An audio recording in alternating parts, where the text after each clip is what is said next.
Rusia tidak akan bisa kembali ke Eropa sebagai pemasok gas. Eropa telah menemukan pengganti penuh untuk gas Rusia di tempat yang tak terduga di Afrika.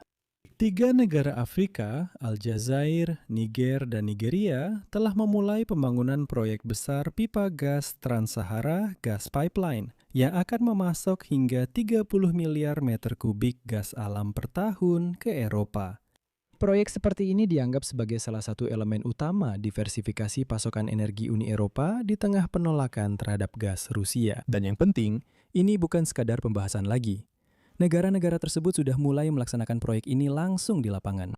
Ini berarti, secara global, Eropa benar-benar tidak mempertimbangkan opsi untuk kembali menggunakan gas Rusia, bahkan setelah perang di Ukraina berakhir. Dan dalam episode kali ini, kita tidak hanya akan membahas berita tentang pembangunan pipa gas baru, bukan itu saja. Kita akan membahas bagaimana Rusia selama puluhan tahun benar-benar menekan Afrika sendiri agar jangan sampai gas dari Afrika masuk ke Eropa. Dan Rusia juga menciptakan segala kondisi agar Eropa tidak melirik Afrika sebagai alternatif pasokan gas dari sana. Saya akan memberikan sedikit bocoran. Pipa gas ini, yang sekarang benar-benar mulai dibangun, sebenarnya sudah direncanakan sejak tahun 1970-an. Namun Rusia selama ini berhasil memblokir pasokan gas dari sana ke Eropa. Nama saya Alexei Pichi, mari kita bahas topik ini bersama-sama. Tapi sebelum kita mulai, saya minta kalian untuk subscribe ke channel ini, beri like, tulis komentar apa saja, dan juga follow channel Telegram saya, Pichi News. Linknya ada di deskripsi video ini. Jadi, hari ini diketahui bahwa Nigeria, Niger, dan Aljazair sedang mendorong pembangunan pipa gas sepanjang lebih dari 4.000 km yang nantinya dapat memasok hingga 30 miliar meter kubik gas alam ke Eropa setiap tahunnya. Proyek ini dimaksudkan sebagai alternatif bagi sumber energi Rusia yang tidak lagi ingin dibeli oleh Eropa. Dilaporkan bahwa pembangunan sudah dimulai di Aljazair, sementara di Nigeria, pekerjaan di bagian mereka diperkirakan akan dimulai tahun depan.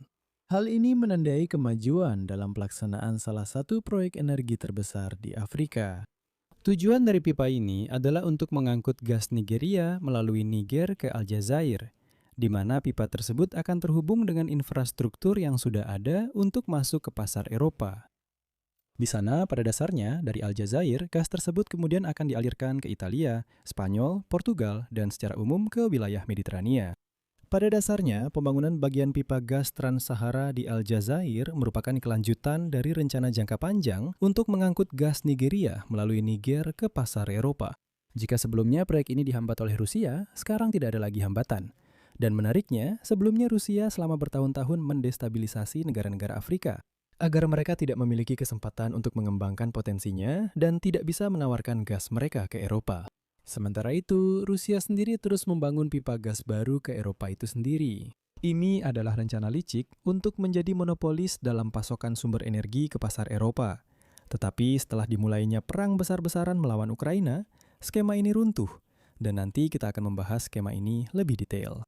Sekarang idenya adalah bahwa Afrika akhirnya mulai mengembangkan infrastruktur energinya sendiri, yang akan melewati Nigeria dan Niger, lalu terhubung dengan jaringan pipa dan ekspor yang luas milik Aljazair.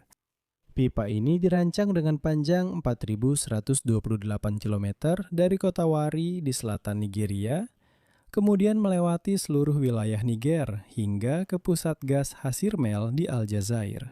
Dan dari sana, diperkirakan sekitar 30 miliar meter kubik gas per tahun akan dikirim ke Eropa. Pada dasarnya, dari Hasirmel, gas dapat diangkut melalui jaringan Aljazair yang sudah ada ke terminal ekspor Mediterania dan pipa-pipa yang melayani pasar Eropa. Proyek ini akan memberikan Nigeria jalur tambahan ke pasar Eropa, melengkapi ekspor LNG atau gas alam cair yang sudah mereka kirim melalui jalur laut. Selain itu, proyek ini juga akan memperkuat peran Niger sebagai negara transit dan meningkatkan posisi Aljazair sebagai pemasok utama ke Eropa. Artinya, ini akan menjadi pusat gas terbesar di Afrika untuk memasok gas ke Eropa. Penting untuk dicatat bahwa Aljazair sudah memasok sekitar 12% impor gas ke Uni Eropa, yang memungkinkannya memiliki infrastruktur untuk mengangkut gas Nigeria ke pasar Eropa. Minat terhadap proyek ini meningkat setelah invasi Rusia ke Ukraina pada Februari 2022. Dan invasi tersebut mendorong Eropa untuk mencari sumber pasokan alternatif. Dan di sini penting untuk memahami bagaimana waktunya saling bertepatan. Uni Eropa berencana untuk menghentikan ketergantungan pada gas Rusia pada akhir tahun 2027. Pada saat yang sama, impor gas alam cair harus dihentikan pada akhir tahun 2026 dan impor gas melalui pipa harus dihentikan pada akhir September 2027. Dan sekarang bagian yang paling menarik. Tepat pada waktu tersebut, penyelesaian pembangunan pipa gas ini diharapkan akan selesai. Jadi, pada kenyataannya, di Eropa mereka mencoba, setidaknya, menghitung agar gas dari Afrika mulai mengalir tepat pada saat mereka sepenuhnya berhenti menggunakan gas Rusia. Tapi yang juga penting, dalam keputusan Uni Eropa ada satu poin lagi. Apa itu? Ya, mereka ingin menghentikan pasokan gas dari Rusia pada periode ini. Tapi jika terjadi situasi di mana pipa gas Afrika belum siap, mereka bisa melanjutkan pengiriman gas dari Rusia selama 1 bulan. 1 bulan, lalu 1 bulan lagi, dan seterusnya. Jadi, sampai proyek di Afrika selesai. Tapi, itu belum semuanya. Masalahnya, proyek Trans-Sahara sekarang menghadapi persaingan dari pipa gas Nigeria-Maroko yang sedang diusulkan. Ini adalah proyek infrastruktur besar lainnya yang juga bertujuan untuk mengangkut gas Nigeria itu ke Eropa. Berbeda dengan rute yang lebih pendek melalui Sahara, pipa gas Nigeria-Maroko ini akan mengikuti sepanjang pantai Atlantik, menghubungkan beberapa negara Afrika Barat sebelum mencapai Maroko dan kemudian menuju ke Eropa. Jadi, kita sudah memiliki 2 proyek gas terbesar seperti ini dari Afrika ke Eropa. Dan sekarang, yang paling penting. Ide pipa gas Trans-Sahara sudah ada sejak tahun 1970-an, tetapi proyek ini terus tertunda. Terus tertunda karena beberapa alasan. Dan inilah alasannya. Anda akan terkejut, atau mungkin tidak.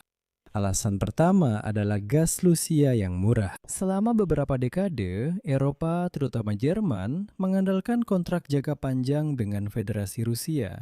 Secara ekonomi, proyek-proyek Afrika tampak lebih berisiko, lebih mahal dibandingkan dengan infrastruktur Rusia yang sudah ada. Ya, maksudnya sudah ada pipa gas di sana. Untuk apa harus berurusan dengan Afrika? Dan alasan kedua, sebelum Februari 2022, keamanan energi dipandang dari sudut harga, bukan geopolitik. Dan Rusia memungkinkan untuk menghemat uang, memberikan diskon, membuat ketergantungan pada monopoli, dan sebagainya. Eropa tidak memiliki insentif untuk menginvestasikan miliaran dolar ke infrastruktur gas Sahara yang rumit.